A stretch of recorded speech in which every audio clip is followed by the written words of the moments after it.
Do you like sports? Do you like Fortnite? Do you like our Sport Night streams? Well, I like those three things, and if you happen to like those things too, then we've got a lot in common.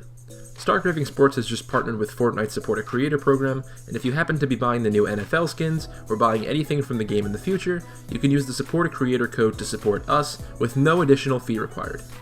In the in-game store on the game, look at the bottom right-hand corner of the screen for the Support a Creator prompt, hit that button, and enter our code SRSMike in all caps, and Epic Games will give a portion of that purchase to us to use for the channel.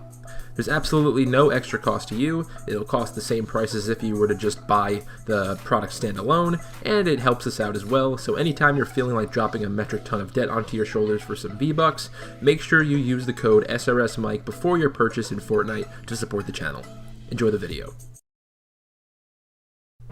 With the NFL regular season basically halfway over, I figured it was about time I added the NFL into this series.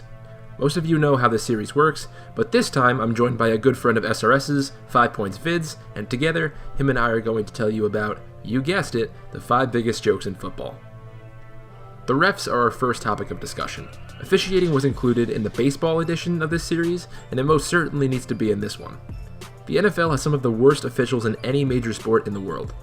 Some of their issues were discussed in a recent video Chris made debating whether the NFL was getting too soft. Before we really get into the meat and potatoes here, keep in mind that these incompetent officials had the cojones to institute a lockout back in 2012. Usually you need to do your jobs well to be able to do that effectively, but that didn't end up being the case.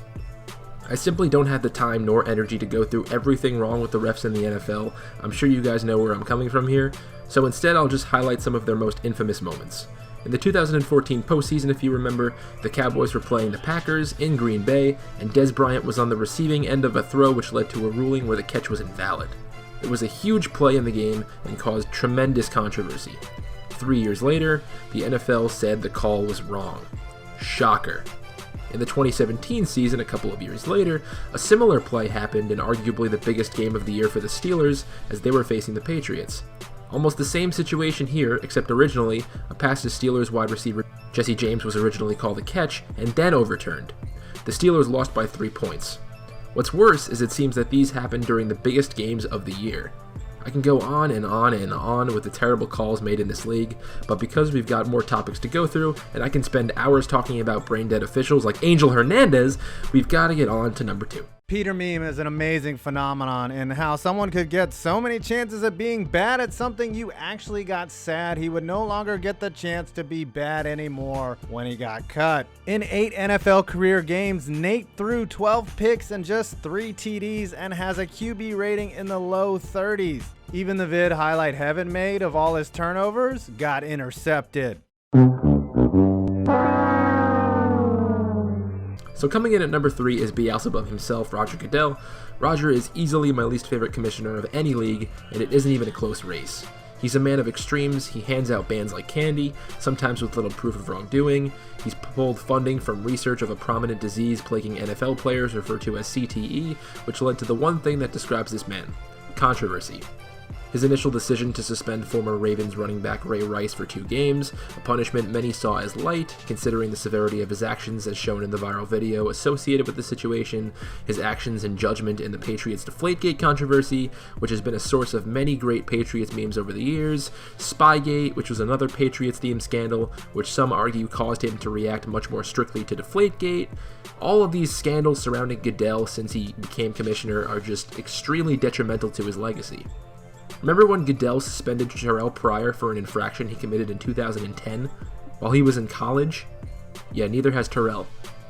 His countless mistakes and misjudgments have made the league worse off, and if I had $1 for every gate associated with Roger Goodell, I could pay the victims of the couple of NFL lockouts that occurred under Roger Rabbit's league. Miss PATs in general is such a joke, I really don't need to say much. Guys like Cody Parkey and Legatron write the stuff for me. And man, when Justin Tucker is missing XPs, you know the league has to be greasing up their balls like a 22-year-old on a Tinder date. Damn, son. Our 5th joke is the Pro Bowl. Gee, where do I start with this one?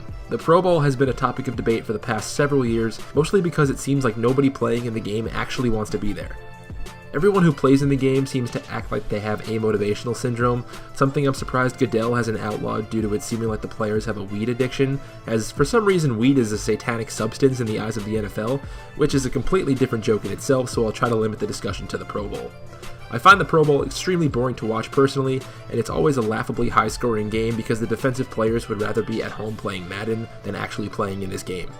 The league tried to change it up in recent years, and they gave NFL legends the chance to captain each team and choose who they want on their squad, and it's an interesting idea, I just don't feel like it works that well in practice. And definitely let me know what you guys think about that in the comments. I'm interested to see what you guys think about it. Major League Baseball's All-Star Game I feel has always been better, at least better than the NFL's in comparison. Actually playing for something meant that there was some weight to the game, and it wasn't some one-off random game right before the last game of the year and nobody really cared about it. And I still don't think the NFL has the Pro Bowl formula down, and I don't see them finding a solution in the near future. But hey, like me thinking New York football teams couldn't get any worse, I could again be proven wrong. Let me know if you guys want to see another football version of this series, because I have tons of other ideas, particularly for this sport. A huge thanks to FPV for taking the time to help me out with this video, so make sure to show him some love in the description. He will also be appearing on the end screens, so I hope you all enjoyed. Leave a like on the video if you did, and let me know in the comments if you want to see more of this series. Thank you all so much for watching, and we will see you next time. It's time to find out who's winning the National League Cy Young Award. Once again, Jack O'Connell. Receiving more support from the writers than his teammates.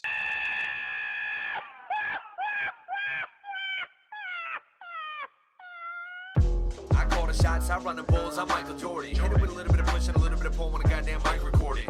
I bring the heat, I rep the East, I'm like the Celtics. I don't even know what to do with the gold that I get, bitch, I'm Michael Phelps. I'm like LeBron, I get the gold, I'm Sherry Khan, yo, carry bronze. I'm Randy Moss, I'm Mary Khan, my game on Royce, I'm Barry Bonds.